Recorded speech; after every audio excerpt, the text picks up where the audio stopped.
റോഡുകളിലെ നിർമ്മിത ബുദ്ധി ക്യാമറയിലെ നവകേരള തള്ളും തീരുന്നു. സർക്കാർ പണം കൊടുക്കാത്തതിനാൽ റോഡ് ക്യാമറ കൺട്രോൾ റൂമുകളിൽ നിന്നും ജീവനക്കാരെ കെൽട്രോൺ പിൻവലിച്ചതോടെ പദ്ധതി തന്നെ പ്രതിസന്ധിയിലായി. ഇതോടെ ഇനി ആർക്കും പിഴ നോട്ടീസ് കിട്ടില്ലെന്ന സാഹചര്യവുമുണ്ടായി. സർക്കാരിന്റെ കടുത്ത സാമ്പത്തിക പ്രതിസന്ധിയാണ് ഇതിനെല്ലാം കാരണം. ഇതിനൊപ്പം ചർച്ചയായ അഴിമതി ആരോപണങ്ങളിലെ ഗൾഫ് ബന്ധം പുറത്തായതും AI ക്യാമറകൾക്ക് വിനയായി. മോട്ടോർ വാഹന വകുപ്പിന്റെ കൺട്രോൾ റൂമുകളിൽ ഉണ്ടായിരുന്ന 140 പേരിൽ 50 പേരെയാണ് കഴിഞ്ഞ ആഴ്ച മുതൽ പിൻവലിച്ചത്.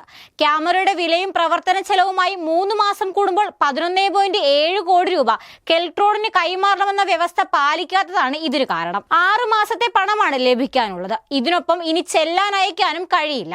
ഫലത്തിൽ AI ക്യാമറ പദ്ധതിയെ തന്നെ വമ്പൻ പ്രതിസന്ധിയിലാക്കുന്നതാണ് കെൽട്രോണിന്റെ പിന്മാറ്റം. സർക്കാരിന് കീഴിലുള്ള സ്ഥാപനമാണ് ഇത് ചെയ്യുന്നത്. അതുകൊണ്ട് തന്നെ സർക്കാരും അറിഞ്ഞുകൊണ്ടാണ് എല്ലാം നടന്നതെന്ന വിലയിരുത്തൽ ഉയരുന്നുണ്ട്. ആദ്യത്തെ 3 മാസം തന്നെ 120 കോടി രൂപയുടെ പിഴയ്ക്കുള്ള ചെല്ലാൻ വാഹന ഉടമകൾക്ക് അയച്ചിരുന്നു. ഇതിൽ 35 കോടി രൂപ ഖജനാവിലെത്തി. സെപ്റ്റംബർ മുതൽ നവംബർ അവസാനം വരെയുള്ള 120 കോടി രൂപയുടെ ചെല്ലാൻ കൺട്രോൾ റൂമിൽ തയ്യാറാണെങ്കിലും ഇത് പ്രിന്റ് എടുത്ത് അയക്കാനുള്ള പണമില്ലാത്തതിനാൽ അയച്ചില്ല.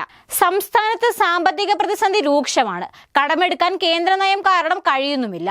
ശമ്പളവും പെൻഷനും കൊടുക്കാൻ പോലും വലിയ പ്രതിസന്ധി. ഇതുകൊണ്ടാണ് പണം കെൽട്രോണിന് നൽകാൻ സർക്കാരിന് കഴിയാത്തതെന്നാണ് വിലയിരുത്തൽ. 2023 ജൂൺ 5 സംസ്ഥാനത്ത് AI ക്യാമറകൾ സ്ഥാപിച്ചതു മുതൽ ഇതുവരെ പ്രവർത്തിപ്പിച്ച ഇനത്തിൽ സർക്കാർ കെൽട്രോണിന് നൽകാനുള്ളത് 23 കോടി രൂപയാണ്. ഇതുവരെ 34 ലക്ഷം ചെല്ലാനുകളാണ് നിയമലംഘനവുമായി ബന്ധപ്പെട്ട് ഉണ്ടായിരിക്കുന്നത്. ഇതിൽ 16 ലക്ഷത്തോളം ചെല്ലാൻ തപാൽ വഴി അയച്ചു കഴിഞ്ഞു.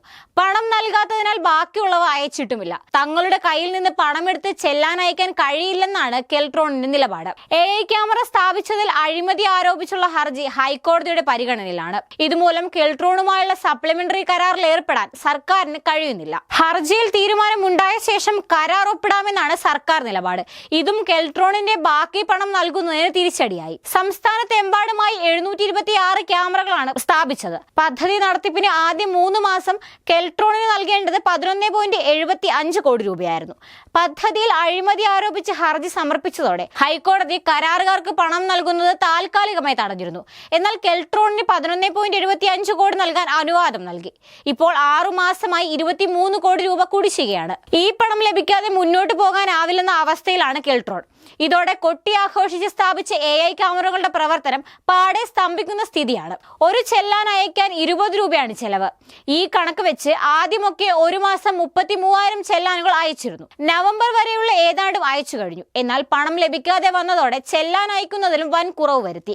145 കരാർ ജീവനക്കാരടക്കം മുഴുവൻ സംവിധാനവും പ്രവർത്തിക്കുന്നത് കെൽട്രോണിന്റെ ചുമതലയിലാണ്. ഇതിനുള്ള 1 കോടിയോളം രൂപ പ്രതിമാസം ചെലവഴിക്കുന്നതും കെൽട്രോണിന്റെ ഫണ്ടിൽ നിന്നാണ്. ഇതിന് ഇനി കഴിയില്ലെന്നാണ് കെൽട്രോണിന്റെ നിലപാട്.